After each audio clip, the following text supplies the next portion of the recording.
the introduction of CrossFit I have seen an increase in the number of people coming to me through doing CrossFit, but I don't think it's necessarily fair to say that it's only CrossFit that's caused that. It's any form of exercise that comes in. We saw a very similar thing with skipping when that came into being quite a mainstream class, and so you will see trends like that come in as different things arrive. I completely agree with you. I don't think there's any bad movements, there's just bad movers.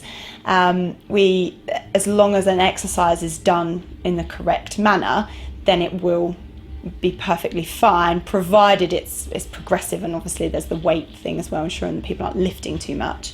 I think CrossFit's brilliant because it brings in something that potentially for a lot of people that would exercise and maybe come into the gym and do an hour on a cross trainer, they're now being opened up to a world of actually lifting some weights, and we know, without going into too much detail, but there's huge benefits of lifting weights as opposed to just doing cardio exercise.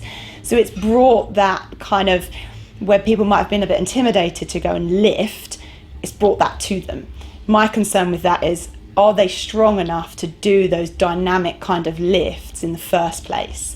And maybe that's where CrossFit needs to have sort of a more of an entry level. They potentially do. If they do, then some of the people that have been coming to my clinic needed to do it. They need that entry level knowledge of how to lift, and am I strong enough to throw something above my head? Can I even get it above my head in a controlled manner? And if I can't, then I'm never going to be able to get it above my head in a safe way.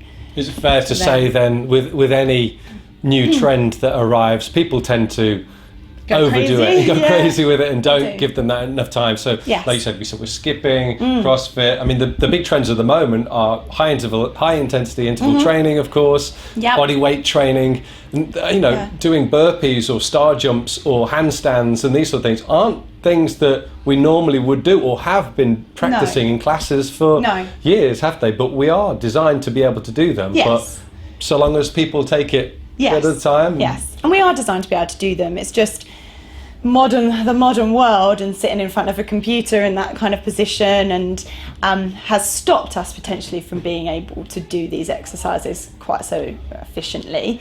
It's the same with so many different things. You've got all the boot camp kind of activities as well. Excellent. They achieve what they're designed to achieve. But when you've got somebody doing 120 squats maybe carrying a tyre or sort of a pole above their head, but they're not able to actually squat properly in the first place, that's when the issue's coming. But it works for what they've gone to it to achieve. They will get fitter through it. They won't get necessarily fitter from coming in and having someone teach them how to squat. But it needs to happen before going into some of those classes.